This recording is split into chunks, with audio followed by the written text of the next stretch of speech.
no matter how hard one tries, you're preparing a presentation, you get up and you're about to talk, and everything that you planned, basically, you have to throw it out the window and just reorganize yourself as things go. Improvise.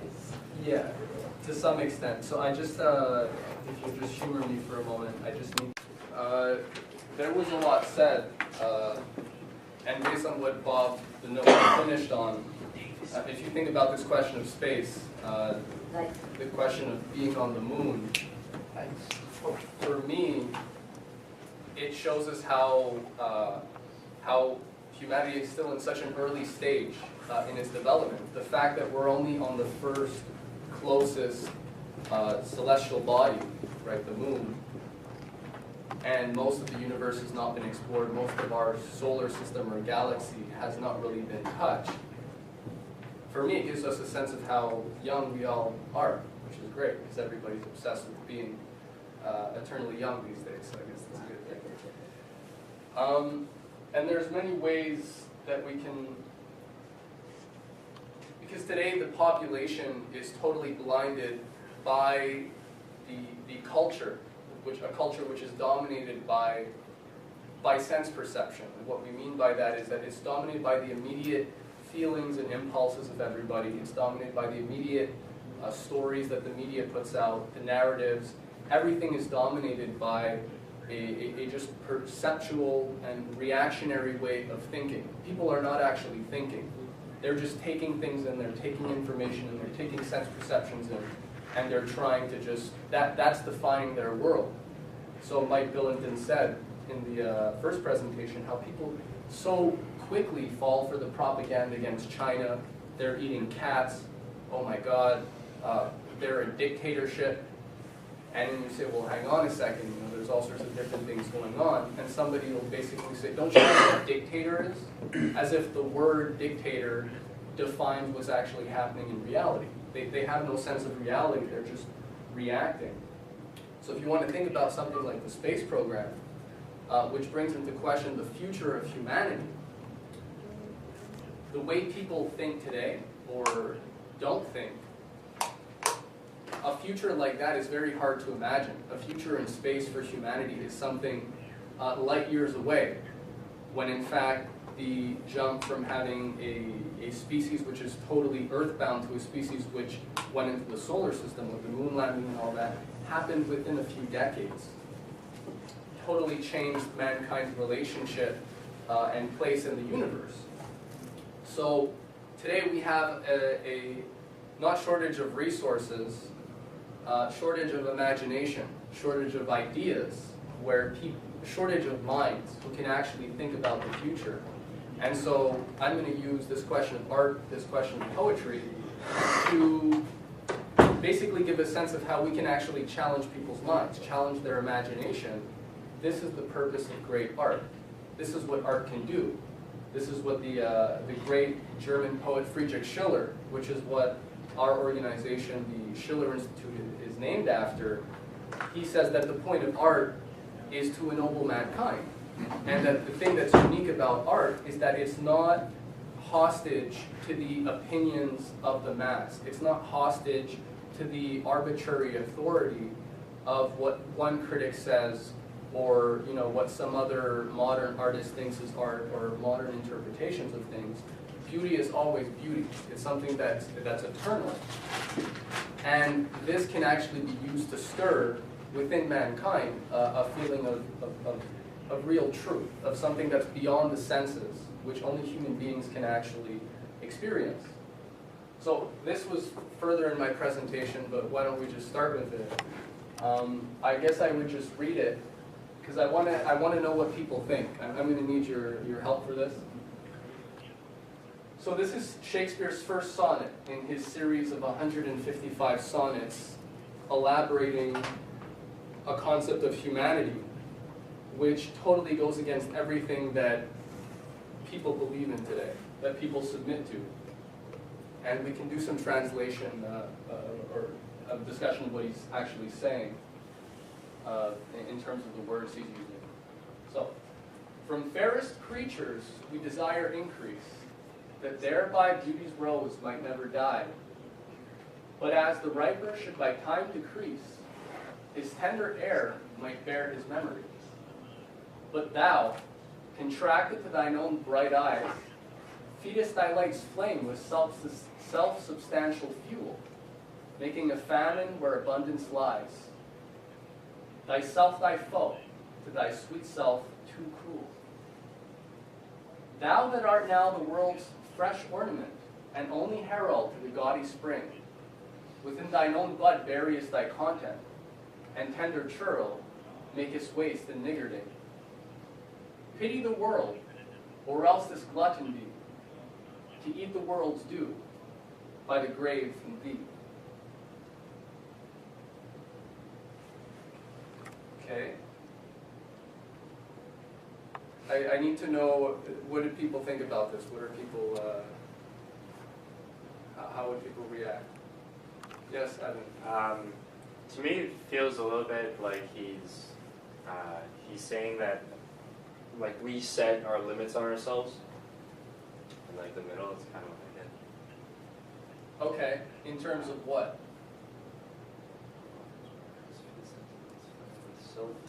Self-substantial fuel, making a famine where abundance lies. Thyself thy foe, to thy sweet self too cruel. So like, what are they being cruel about though? What's the? It helps to read these things a second time. Shall we read it a second time? yeah. Now, from fairest creatures, we desire increase. Increase means, I should have said this. Increase means to become pregnant, to give birth. So to desire increase, the woman's womb increases. So from fairest creatures, we desire increase, that thereby beauty's rose might never die. But as the riper should by time decease, his tender air might bear his memory. Eduardo, is that clear what he's saying? Yeah. What is it he's saying? On the continuity. Yeah, we As if wish it's we wish everyone to have kids, so by the time they get old and deceased, well, at least their heir will have the memory of them. So Okay. Well, as if he's saying that we wish that the most beautiful ones have children, so that beauty never dies somehow. Like they transfer the beauty to their children, etc. So through generations, as if it's a sort of discrimination. Like only beautiful should. Only the elites, only the beautiful people get to breed. That kind of sounds, we've heard that before, but it didn't work out that well in history. So we want to give Shakespeare the benefit of the doubt and imagine he's not thinking that way exactly, like he must have some other intention. So just to reread and to continue. From fairest creatures we desire increase, that thereby beauty's rose might never die. But as the riper should by time decease, his tender air might bear his memory. But thou, contracted to thine own bright eyes, feedest thy light's flame with self-substantial fuel, making a famine where abundance lies. Thyself thy foe, to thy sweet self too cruel.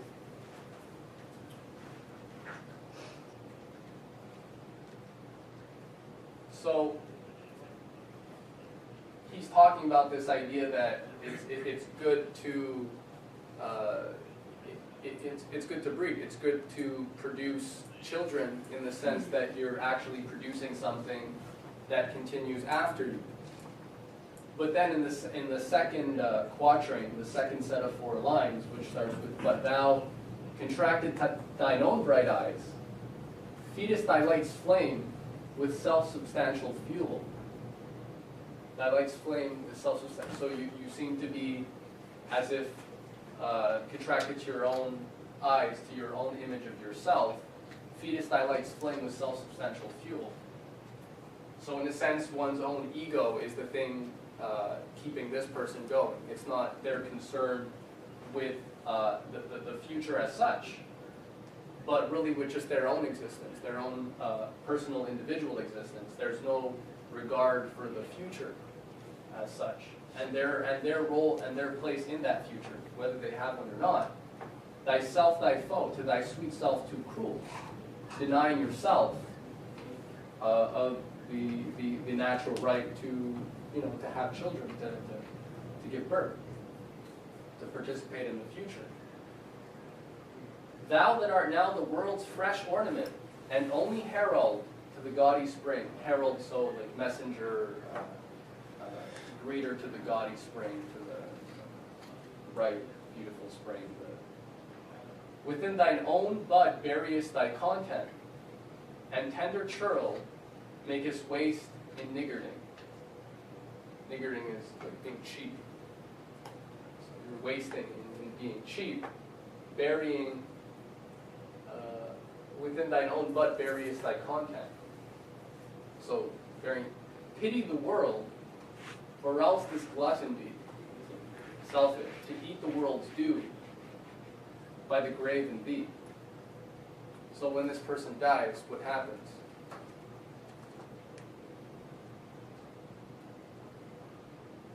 Like the meaning of their life has died with them. So in other words, it's What continues?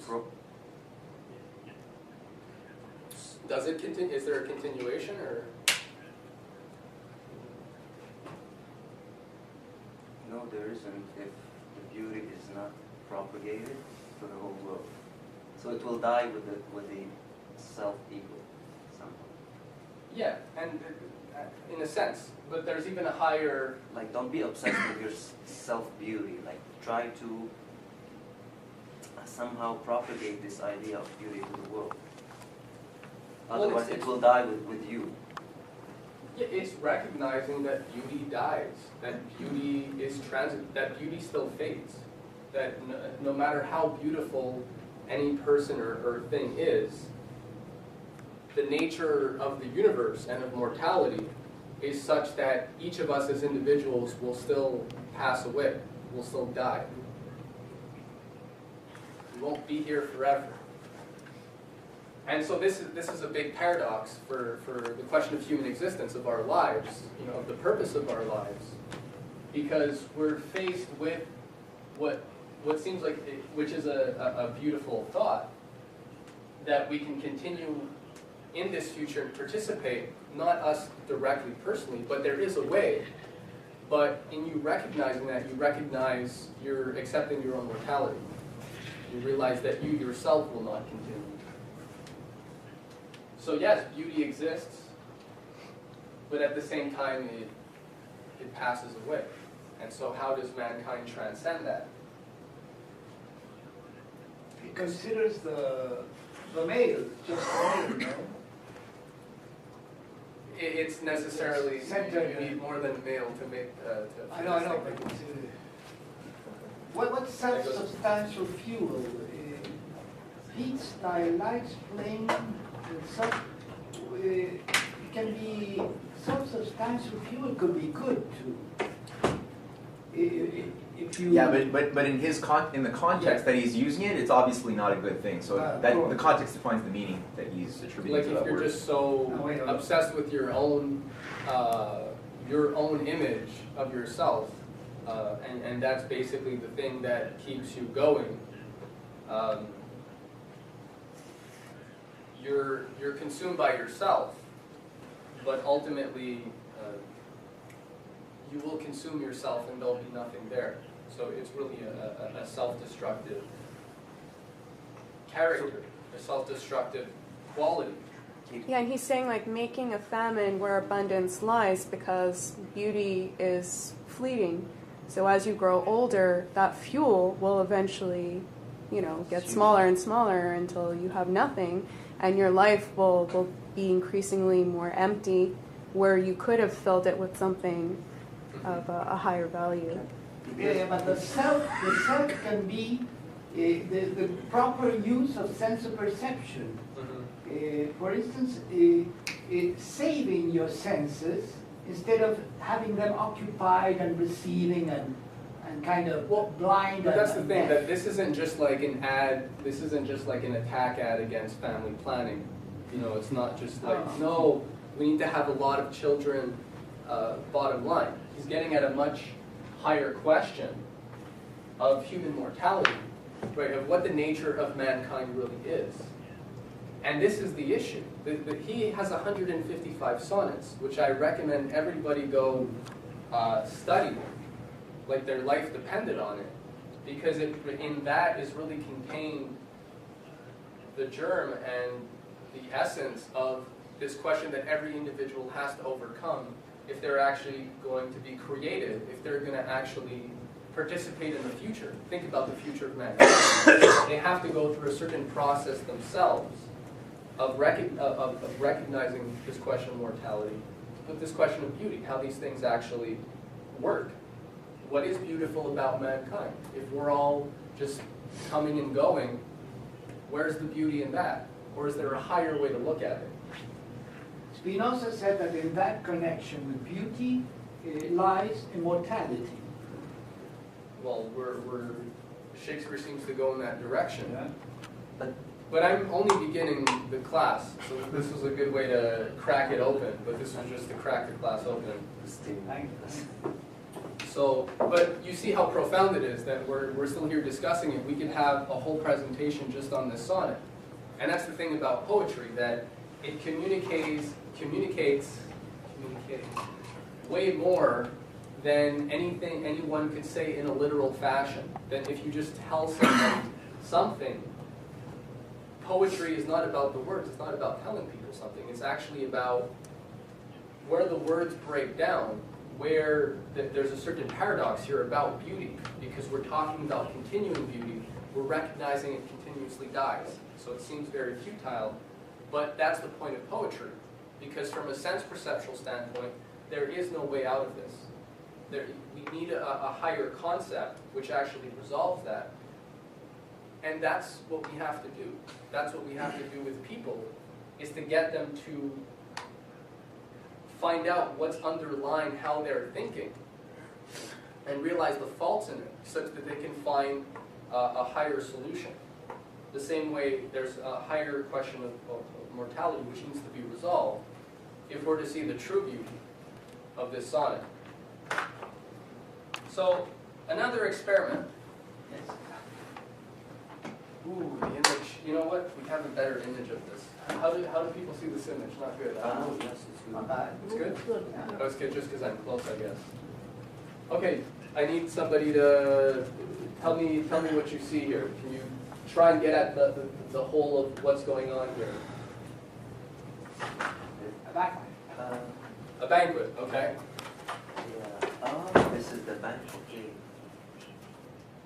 But we see people looking in different directions, Yeah. and like as if everyone's It looks lost, like chaos. Like they're negotiating. Like the people on the left Seems to seem be- to be papacy. Like they almost look like they're dressed like cardinals. Okay, okay. C'est comme c'était un marché. Oui. Un marché, okay. A soup. So there's someone mediating though, the person in between. Like there's two separate. Like what I get almost now, I've come to the conclusion that it's two sides of the church, and someone talking about maybe reunification, or it's like the East and Western Roman empires. Okay, okay, you're really imbuing it with a lot. That could be, because we're looking at what's the intention, right? We want to know what's really going on here, because you can describe everything, right? We could, from a standpoint of sense perception, you can go through everything. This guy is so-and-so, here's his history, you know, this can go on. We could be here for a long time. I can hear the singing of the one of them. The question, though, is what's the idea? What's actually going on here? What is the artist trying to tell us? Because we spoke about classical music, and how today people listen to trash. They watch trash. It's all trash. And it destroys their minds. And you see that people who have been exposed to that, they can't figure, they don't understand classical art. They don't understand beauty. And when we're saying that beauty is a necessity right now, that to win this political fight, we have to get people to understand what this conception of beauty is, I was talking to a contact on the phone, and he was saying, yeah, well, you know, that sounds really nice, but you know, it really sounds like this candy-covered granola bar type stuff that you're talking about. And I said, well, look, to the extent that people say that people see this as a very like new age kind of superficial thing, you see they've never experienced beauty in their lives. They have no idea what beauty is. They're totally depraved because of the culture that they're drowning in. So let's try a second one, because you guys are struggling. But yeah, never. Did you want? Well, yeah. Sorry. Go. Well, no, but I was just thinking that exactly it was a copy, but I don't know when it was done. But I'm sure this was done after Da Vinci's one. But it's an interesting take on it. Okay. I'm not. Je l'ai presque dit, le machin de Tamise. Ok. Non, oui, t'avais quelque chose? Je parle français. Bien sûr, oui, oui. Ok. Est-ce que l'idée qui est cachée derrière toutes ces recherches scientifiques, est-ce que l'homme n'est pas poussé par le but de savoir que est-ce qu'il est seul même pas dans l'univers, dans la galaxie là? Ok. Est-ce qu'on ne cache pas quelque chose?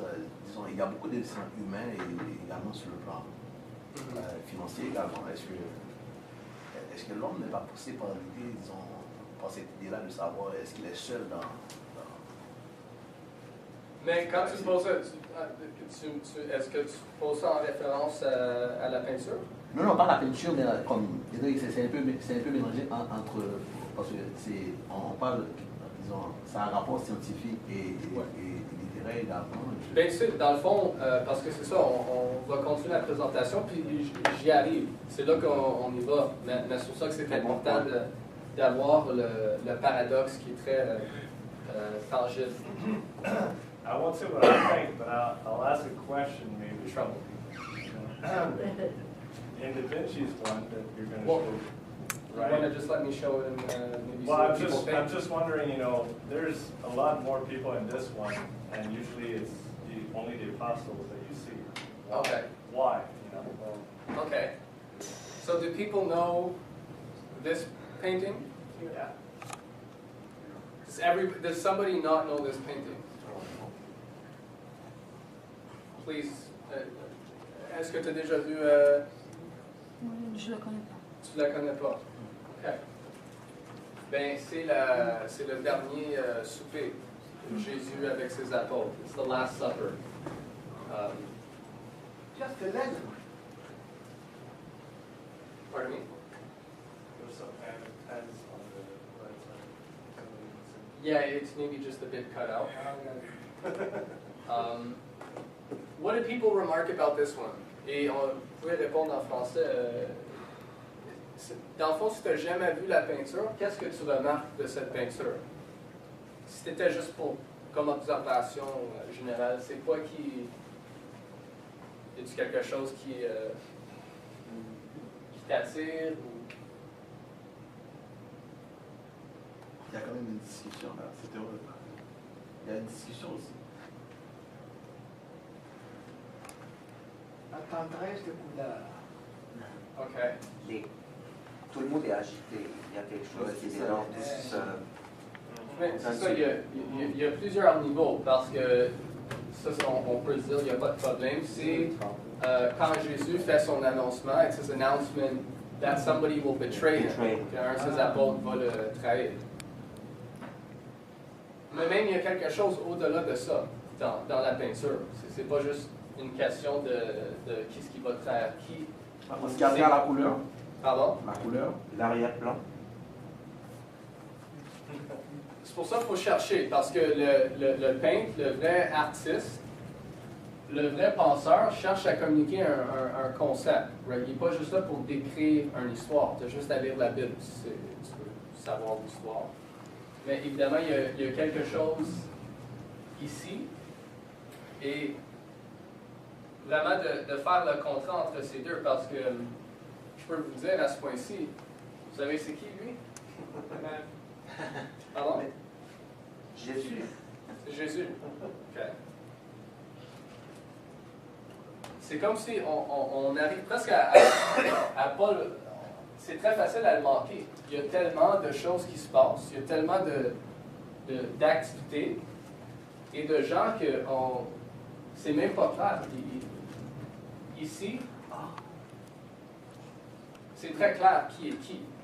La première chose qui nous attire, franchement, c'est Jésus qui est au centre. Et de toute la perspective, toute la peinture, sur Jésus. It's all, yeah, it's all coming on Christ. It's all centering on Christ. So, this was painted by Leonardo da Vinci, who was the master, who was a master of the Renaissance, a true Renaissance figure, a true scientist, a true artist. He really understood the human mind, which was the whole basis of the developments of the Renaissance. This was painted by a Venetian, by Paolo Veronese, who is considered a Renaissance painter, along with Titian and several other famous Venetian painters. But this one is evil. This one is totally decadent. And in fact, a funny story behind this, because Veronese was called before the cardinals, the religious authorities, and they said, you have 3 months to change this, because in the Last Supper, there's not supposed to be any drunks. There's not supposed to be a party. Right? Midgets serving food and singers. Right. Is it called the Last Supper? C'est le même tableau. It was the Last Supper. He called it that, and because he was given shit and told to change it, he said, we'll just change the name. So they made it the Feast of Levi instead. Okay, but it was the Feast of Levi. It was another one of Levi, of Christ's feast. But the point here, see, because the question of the human mind, of actually getting at the higher principles which organize the universe and which organize the mind, is a question of recognizing the fallacy in sense perception, but to be able to see those higher principles which sense perception cannot, but the mind can. And it's the poet, the artist, it's the way they make their composition such that you trick the senses, you force the mind to come in, because the mind recognizes there's something here that doesn't fully make sense, or there's a paradox. These are the perspective. This is the perspective point for Da Vinci's Last Supper. And you see that all the perspectives, they go back to Christ, the face of Christ. Now, the conception here, because this is the Renaissance, this is the real Renaissance, and the idea in the Renaissance that emerged out of the rubble of the Dark Ages was that man is in the image of his creator. That the principles which govern the human mind, govern the way the mind functions, and the way the universe functions, are actually coherent. They intersect. The microcosm and the macrocosm, this is how Nicholas of Pisa terms it, who Da Vinci had some notion of, was that the microcosm, the infinitesimally small, and the astrophysical, they coincide. The same principles bound the entire universe. And in Christianity, this concept, the actual Platonic true concept behind it, is that man is in the image of God, is in the image of the Creator, and that this is mediated, his relationship to the world is mediated through Christ.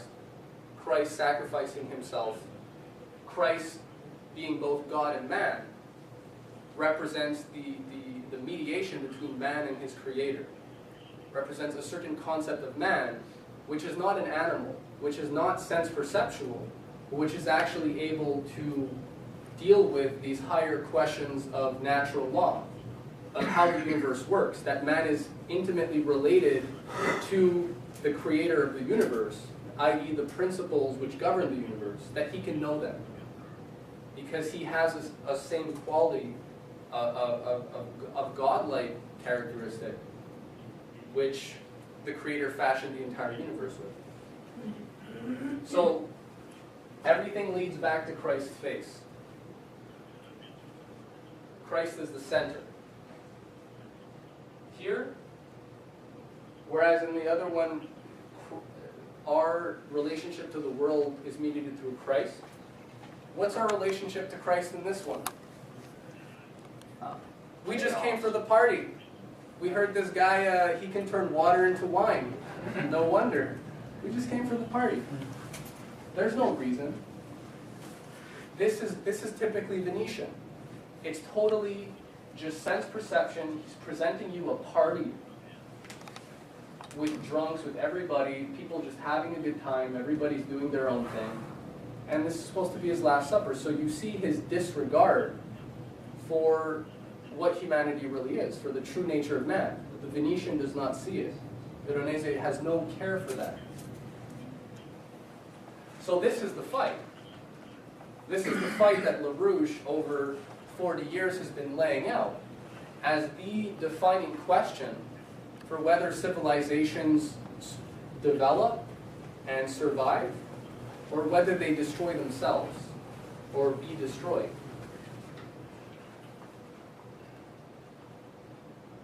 And so this gets into many interesting things, and we only have limited time here.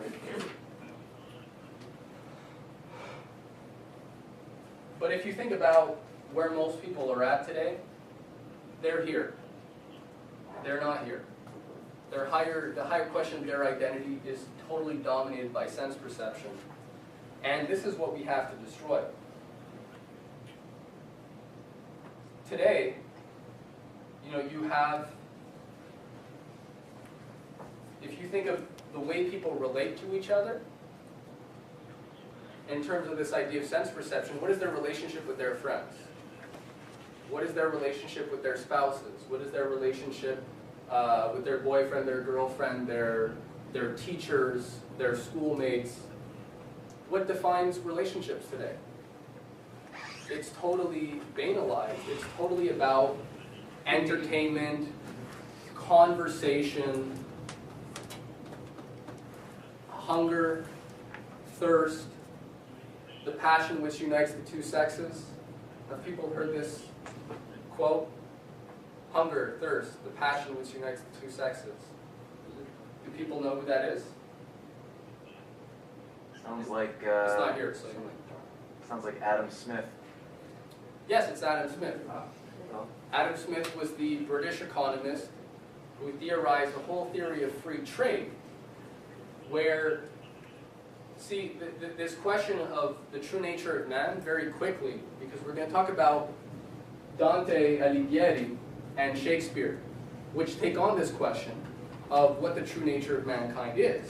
They're not afraid to do it, whereas most people are. Most artists today, they cannot do it, because they have no conception of mankind. They're totally degraded. And so you see that today painting is n'importe quoi, right? Just throwing paint things on a canvas, drawing whatever shapes, a human with a cow head, and that's supposed to mean something. Just totally insane.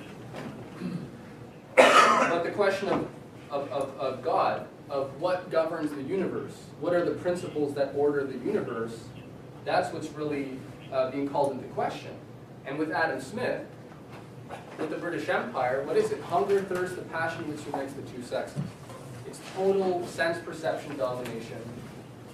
And what this means is that really there's nothing else you can know. From the oligarchical standpoint, all there is sense perception. What you can touch, taste, hear, see, or smell. So everybody can just, everything becomes a question of objects.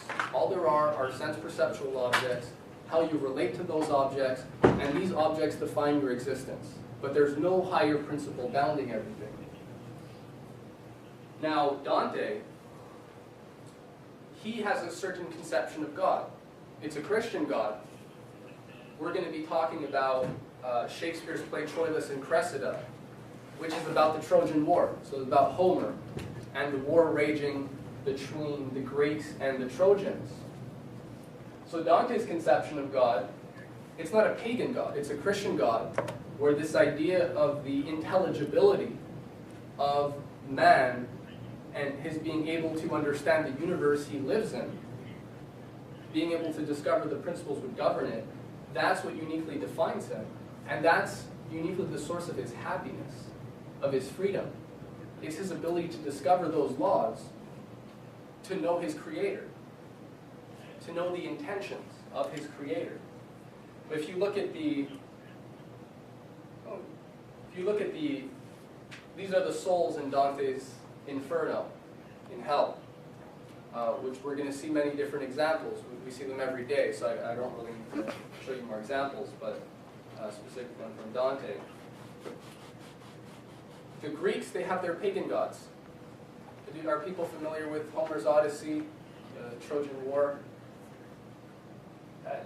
Yes? Est-ce que tu as déjà entendu de Homer? Homer? Okay. So the gods, c'est le caprice complet. Les dieux d'Olympe, c'est juste, ils font qu'est-ce qu'ils veulent. Les Grecs et les Troyens sont en train de se battre et les dieux d'Olympe veulent que les Grecs gagnent. Mais certaines personnes, il y a certains de les soldats dans les Troyens qui sont partiellement, qui ont été nés partiellement des dieux, donc sont capables de faire un compromis, parlent à certains dieux qui s'en vont pour essayer de jouer un tour sur Zeus, pour que pendant que Zeus a son dos tourné parce qu'il parle à un autre dieu, l'autre dieu est capable d'aider les Troyens, tels que les Grecs, ils ont failli perdre, tous leurs bateaux se font brûler jusqu'à temps que Zeus il se réveille et ils disent « Oh my God! Ils sont en train de gagner, puis ils s'en viennent, puis ils s'enragent, puis ils ramènent le jeu, ils les rattrapent, quoi. » Mais c'est complètement le caprice, c'est complètement irrationnel. Puis les principes qui gouvernent l'univers, dans cette conception païenne, this pagan conception of the universe is total chaos. There's no connection between you and the gods. Et voilà qu'est-ce que je voulais. La première, the first quote. I'll just stick to English so I don't get too. Cressida. Troilus and Cressida. The play is called Troilus and Cressida. It's between two people, right, who have this love affair. You know, this kind of love game. They're chasing each other, and finally they're together. But it's not really about them, because the whole time you have this war raging on where everybody's dying. People are just getting murdered constantly. So many people are dying. But Shakespeare, he reveals something to you about how these people are thinking, which is the key. This is what Dante's getting at as well. This is that you have to be able to demonstrate what are the underlying principles of how people are thinking.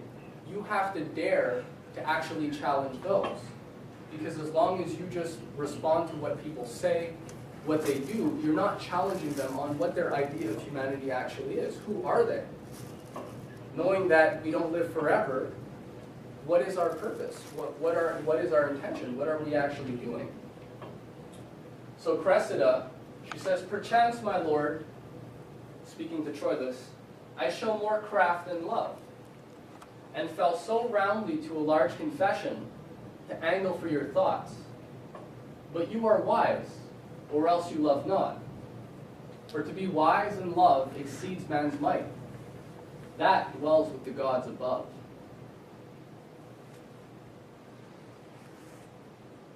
Very interesting statement.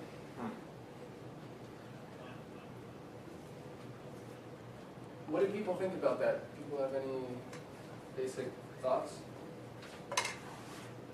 Well, what's the meaning? And feel so roundly to a large confession, to angle for your thoughts. Well, she's saying that she played a trick by confessing what she thinks, as if by saying what she thinks as if she's playing a game, but when she's in fact just really unable to contain herself. She's unable to contain herself, and that's the whole thing here. But you are wise, or else you love not. You have the upper hand. You're wise because you're not in love. For to be wise in love exceeds man's might.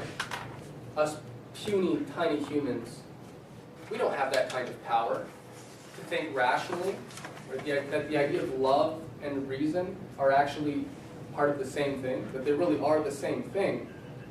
That's impossible. So he gives it to you right there.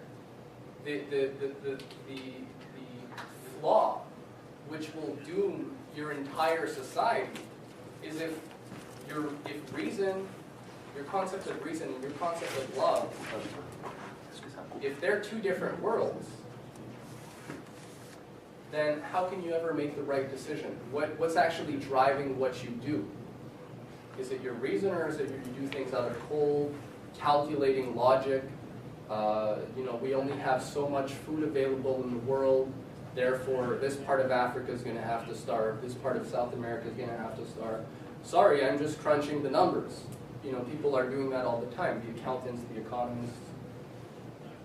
So, most people today, they behave as if the gods of Olympus are ruling them. They say, but there's nothing we can do. Wall Street controls everything. The bankers are too powerful. People are greedy. There's nothing we can do. There's nothing we can do. Right? They're too strong. They keep saying that. The markets are angry. We have to go for austerity and cut the budget.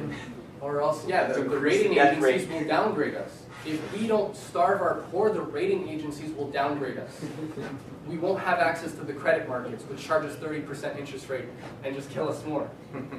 That's what just happened in Argentina with their new president. He says, we're going to make sure we have access to the credit markets. We're going to pay these bondholders in full. They bought our bonds pennies on the dollar. We're going to give them the full price because we believe in the free market. So that's satanic. And anybody who actually loves humanity could never let something like that happen. So you see, their way of thinking is totally insane. It lacks something. Because they're not able to think outside of the bounds, of the constraints that they're given. And so this is the whole key. In Dante, has everybody heard of Dante's Divine Comedy?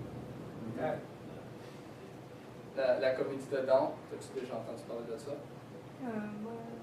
Et toi? Pouvez-vous répéter s'il vous La plaît? comédie de Dante, le poète italien. Non. C'est bien, c'est pour que je le sache, il n'y a pas de problème. Well, I'll just continue in English. Sorry, I'll continue in Ok, English. c'est ça, je suis désolée. In Dante, it's his trip from the inferno, from hell to paradise, and how he's getting there. He just wakes up, finds himself in hell. Pretty traumatizing experience. But he's not dead. He's in hell, but he's the first time a living soul has made it into the underworld, and now he's being taken through this journey because he has somebody who's calling him, who's waiting for him, Beatrice, who is the love of his life, who died in real life, in his real life, when they were still somewhat young. And so there's this whole metaphor that he's going to meet Beatrice, he's going to paradise. But it's not easy. And throughout, he's being confronted with all these sinners, all these people who are made completely small by their lust, their greed, right? Their hypocrisy, their gluttony, their prodigality. And he's asking them questions. He's investigating. He's saying he wants to know why people are there. Who were they in their lifetime? And he's accusing all sorts of people. The popes are in hell. He's meeting the popes in hell and everything, who are there for all sorts of bad things. But as he gets higher, then he's going into purgatory, where he's to be cleansed. He gets out of hell, and purgatory is an uphill climb. Now the thing is that it's kind of like where most people are at, where they know they're doing certain things wrong, or they know they're not a perfect person, or that they could be better, but they're not necessarily doing the things they would have to become that better person. And it's very hard to get there, where you actually recognize you're doing something wrong and you improve yourself. But the thing about purgatory is that as he climbs higher, it gets easier. So the incline, the more inclined it gets, the easier it gets. The more he's able to actually challenge his own thinking and to understand the paradoxes of human mortality, of the human condition by talking to all these people, the easier his climb gets. And even throughout paradise, he's experimenting, he's asking questions. Most of paradise is it, if you read the Bible, if you read the Quran, but what is paradise? You know, you just ripped it out of the tree, freshest, ripest fruit you could ever imagine. You just bite into it, grows right back. You know, you just have everything you could possibly desire. All your desires are fulfilled. All those things that you weren't supposed to do, or that you were supposed to hold back on planet Earth, now just go crazy, basically. But in Dante, he's struggling with certain questions about the nature of mankind. And so I'm saying that because today you have, if you think about this, if you think about our culture today, it's romanticism. It's all about sense perceptions. Whereas in Dante, in Shakespeare, it's the character's ability, the individual's ability to challenge his sense perceptions, to go through, to challenge the higher questions, right? Which is actually defining their development. The romantic doesn't care. They hate experimentation. They hate to call into question their feelings. They hate to call into question their perceptions. They hate to call into question what the media says. They hate to call into question what their teacher says, because that means they actually have to do work. They actually have to find out the truth for themselves. They hate that. It's totally not convenient for them. Why? Well, they got a party. You know, it's Friday night. You know, I got a party in like 2 hours. I don't have time for this shit. That's people today.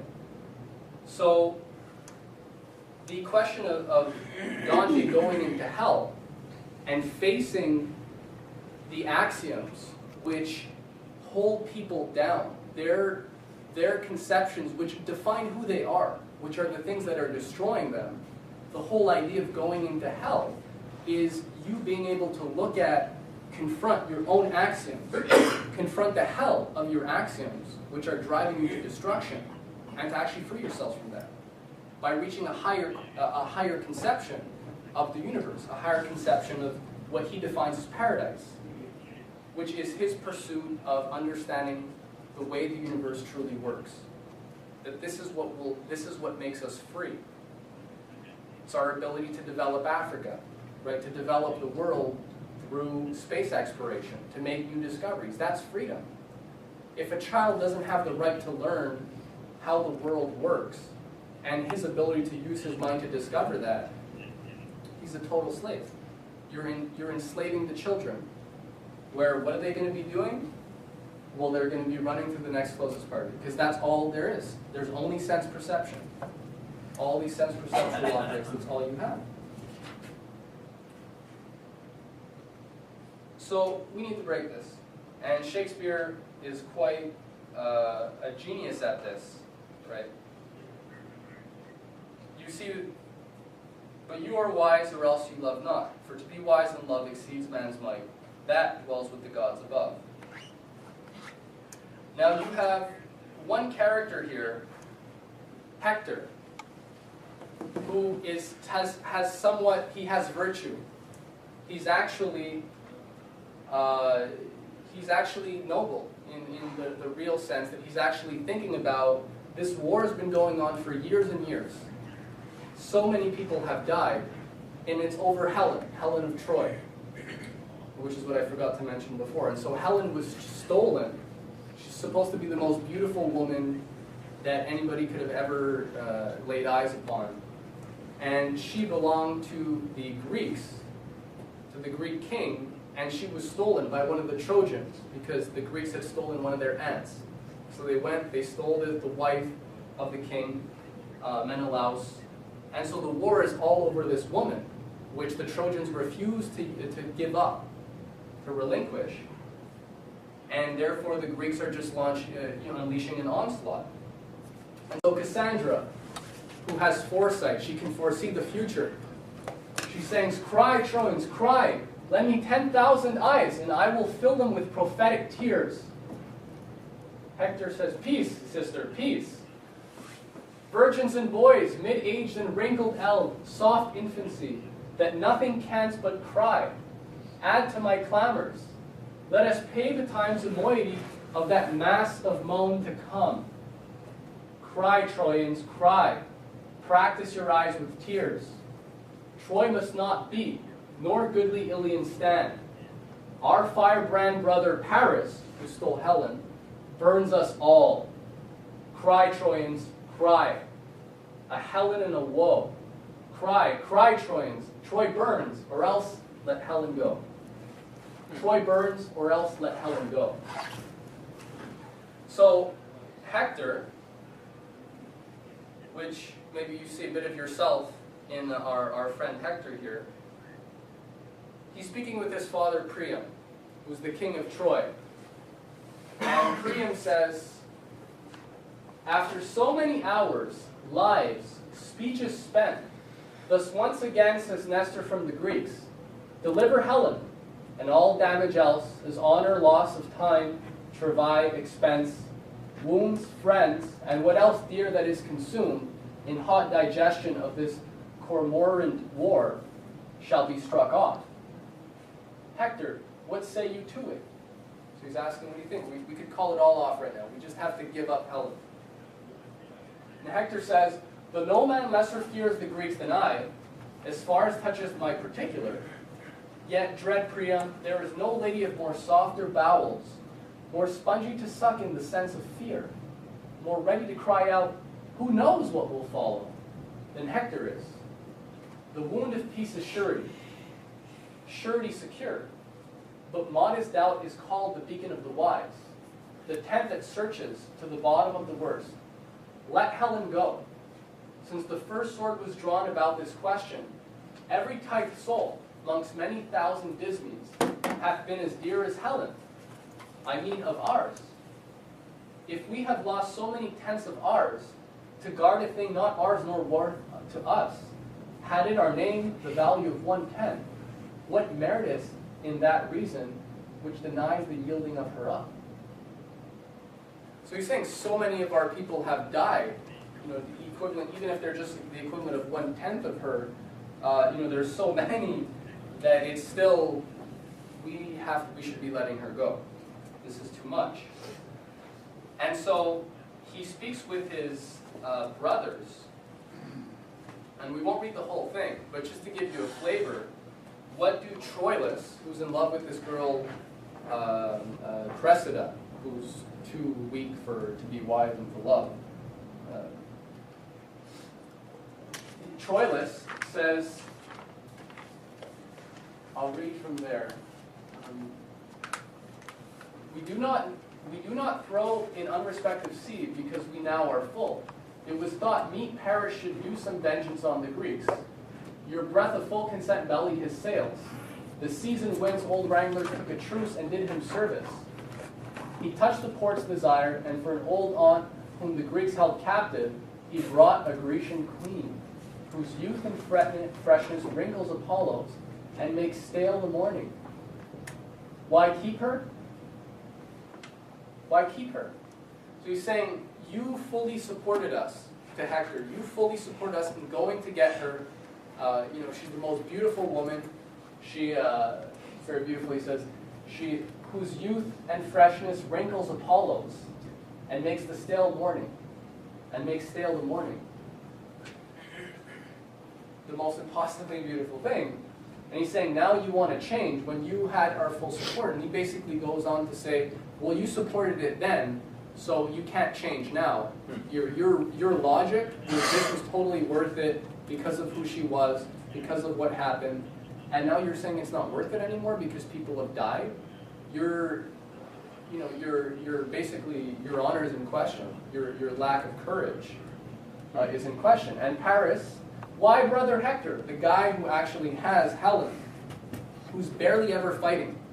He's always just in his palace with Helen. Why brother Hector? We may not think the justness of each act, such and no other than the event doth form it. The justness of any act, of any decision, is based on nothing else than what ends up happening. If you clean up, if you commit fraud and steal from everybody, you go around town with a gun, and you make a lot of money, you get a lot of loot, and you don't get caught, well, that was a good thing. The outcome was totally successful.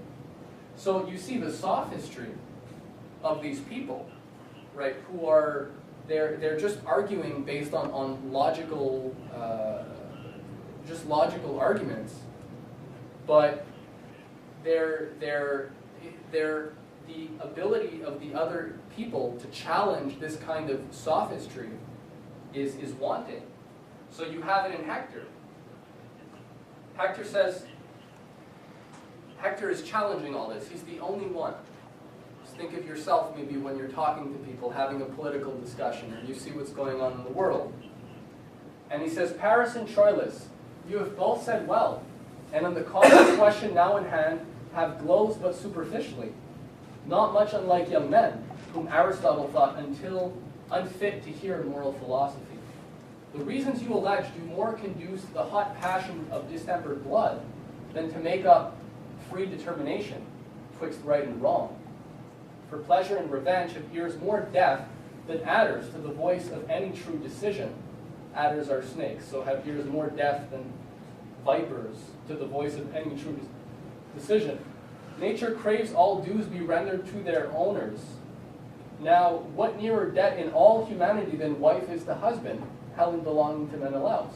If this law of nature be corrupted through affection, through passion, and that great minds of partial indulgence to their benumbed wills resist the same, there is a law in each well-ordered nation, even if people can't reason and just follow the basic line of thought for why this is wrong.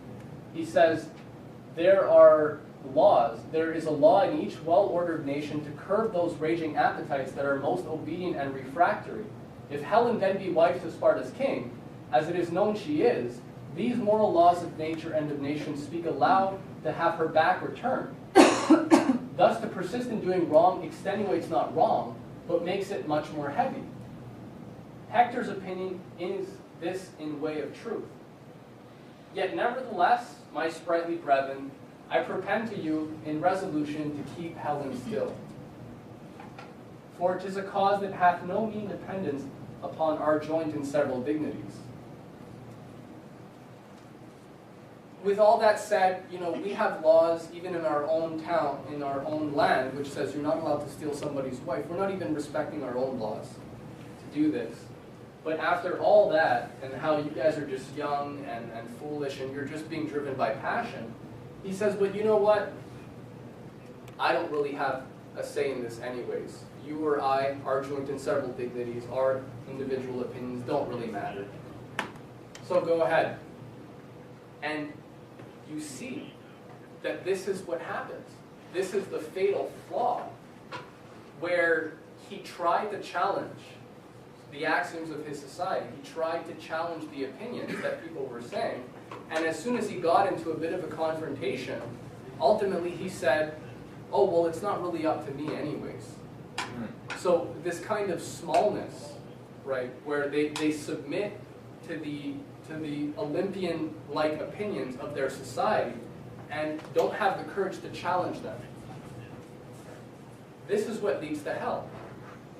This is what Dante is confronting as hell, is being able to actually go to a higher conception of humanity, which demonstrates not the fallacy of one guy's arguing with him, but demonstrates that their whole way of thinking is wrong, because it's not based on natural law. What happens with his sister? She comes in, Cassandra, where is my brother Hector? Andromache, here, sister, armed and bloody and intent, consort with me in loud and dear petition. Pursue we him on knees, for I have dreamed of bloody turbulence, and this whole night hath nothing but shapes and forms of slaughter. Cassandra, oh, 'tis true. Hector, ho, bid my trumpet sound. No notes of sally for the heavens, sweet brother. No notes of war, trumpets. And Hector, begone, I say. The gods have heard me swear. Cassandra, the gods are deaf to hot and peevish vows. They are polluted offerings, more abhorred than spotted livers in the sacrifice. Andromache, oh, be persuaded. Do not count it wholly to hurt by being just. It is as lawful, for we would give much to use violent thefts and rob in the behalf of charity. Cassandra, it is the purpose that makes strong the vow. But vows to every purpose must not hold. Unarmed, sweet Hector. Hector, hold you still, I say. Mine honor keeps the weather of my fate. Life every man holds dear, but the brave man holds honor far more precious dear than life. Here's Cassandra. She actually comes in, right, and says, no, the gods that you're talking about, they don't exist. The gods are deaf to hot and peevish deeds. It's the purpose which makes strong the vow. She's actually questioning what's the whole basis of this war in the first place, right? There is no legitimacy to this. Why would the gods support this? What purpose would the gods have in supporting this? There's no purpose. This is not bringing anything good. We're our children, everybody's going to be slaughtered. Stop. But he says, my honor, he can't break out of this. They have this idea of honor today. It's like today, we have the same thing with opinion. What's my family going to think? What are my friends going to think? LaRouche is an anti-Semite. You have to throw these things in. And you don't want to be caught with somebody like that, somebody weird. So you see that the failure of these people to actually challenge their being unable to recognize what's guiding their thinking is the thing that destroys them. The only thing that could possibly set them free. And so I would leave it on that. I would say that this is the culture that we're dealing with today, this romanticism, where people are dominated by their relationship to their senses, and they're unable to break out of that. But if you're to challenge that, you have to have a real conception of what humanity is, like a Dante, like a Shakespeare, or like a Da Vinci would do. And this is using the classical method of composition is really the way to do it. So that's why we're the Schiller Institute. And if people really want to get a sense of these things, they should get more active and start using our material to actually challenge people on the world that they think they're living in. So I'd leave it at that, but we can have some questions.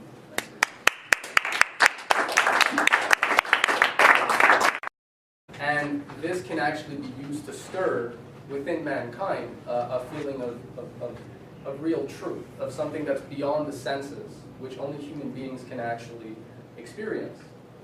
So this was further in my presentation, but why don't we just start with it? I guess I would just read it, because I want to know what people think. I'm going to need your help for this. So this is Shakespeare's first sonnet in his series of 155 sonnets, elaborating a concept of humanity, which totally goes against everything that people believe in today, that people submit to. And we can do some translation or a discussion of what he's actually saying in terms of the words he's using. So, from fairest creatures we desire increase, that thereby beauty's rose might never die.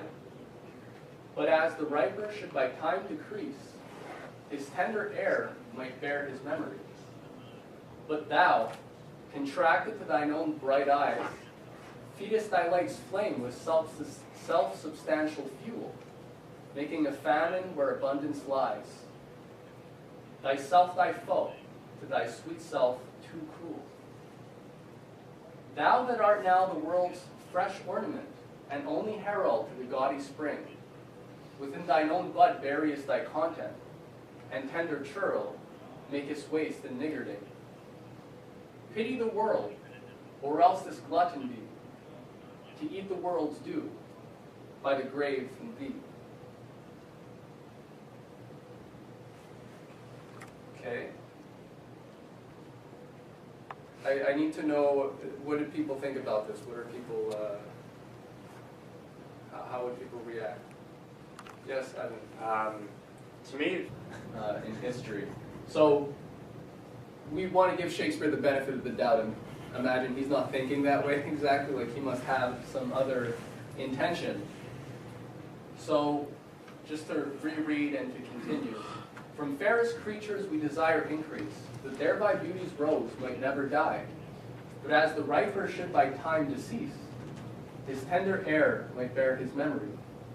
But thou, contracted to thine own bright eyes, feedest thy light's flame with self-substantial fuel, making a famine where abundance lies. Thyself thy foe, to thy sweet self too cruel.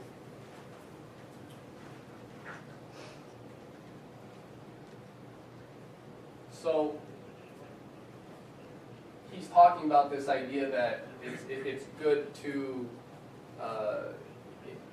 it's good to breed. It's good to produce children in the sense that you're actually producing something that continues after you. But then in the second quatrain, the second set of 4 lines, which starts with, "But thou, contracted thine own bright eyes, feedest thy light's flame with self-substantial fuel." Thy light's flame with self-substantial. So you seem to be as if contracted to your own eyes, to your own image of yourself. Feedest thy light's flame with self-substantial fuel. So in a sense, one's own ego is the thing keeping this person going. It's not their concern with the future as such, but really with just their own existence, their own personal individual existence. There's no regard for the future as such, and their role and their place in that future, whether they have one or not. Thyself thy foe, to thy sweet self too cruel, denying yourself.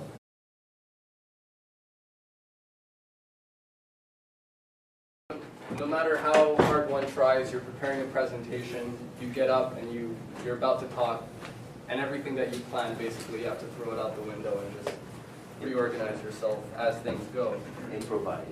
Yeah, to some extent. So I just, if you'll just humor me for a moment, I just need, there was a lot said, and based on what Bob, the note, finished on, if you think about this question of space, the question of being on the moon, for me, it shows us how humanity is still in such an early stage in its development. The fact that we're only on the first closest celestial body, right, the moon, and most of the universe has not been explored, most of our solar system or galaxy has not really been touched. For me, it gives us a sense of how young we all are, which is great, because everybody's obsessed with being eternally young these days, so I guess that's a good thing. And there's many ways that we can, because today the population is totally blinded by the culture, a culture which is dominated by sense perception. And what we mean by that is that it's dominated by the immediate feelings and impulses of everybody. It's dominated by the immediate stories that the media puts out, the narratives. Everything is dominated by a just perceptual and reactionary way of thinking. People are not actually thinking. They're just taking things in, they're taking information in, they're taking sense perceptions in, and they're trying to just, that's defining their world. So Mike Billington said in the first presentation how people so quickly fall for the propaganda against China. They're eating cats. Oh my God. They're a dictatorship. And then you say, well, hang on a second, you know, there's all sorts of different things going on, and somebody will basically say, don't you know what a dictator is? As if the word dictator defines what's actually happening in reality. They have no sense of reality, they're just reacting. So if you want to think about something like the space program, which brings into question the future of humanity, the way people think today, or don't think, a future like that is very hard to imagine. A future in space for humanity is something light years away, when in fact the jump from having a species which is totally earthbound to a species which went into the solar system with the moon landing and all that happened within a few decades. Totally changed mankind's relationship and place in the universe. So today we have a not shortage of resources, shortage of imagination, shortage of ideas, shortage of minds who can actually think about the future.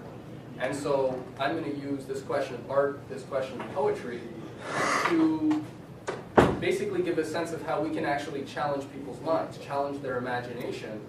This is the purpose of great art. This is what art can do. This is what the great German poet Friedrich Schiller, which is what our organization, the Schiller Institute, is named after. He says that the point of art is to ennoble mankind. And that the thing that's unique about art is that it's not hostage to the opinions of the mass. It's not hostage to the arbitrary authority of what one critic says, or you know what some other modern artist thinks is art, or modern interpretations of things. Beauty is always beauty. It's something that's eternal. It feels a little bit like he's saying that, like, we set our limits on ourselves, and like the middle is kind of like it. Okay, in terms of what?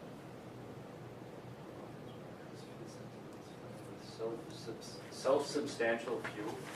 Making a famine where abundance lies.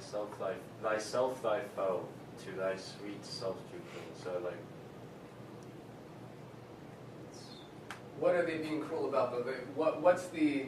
It helps to read these things a second time. Shall we read it a second time? Yeah.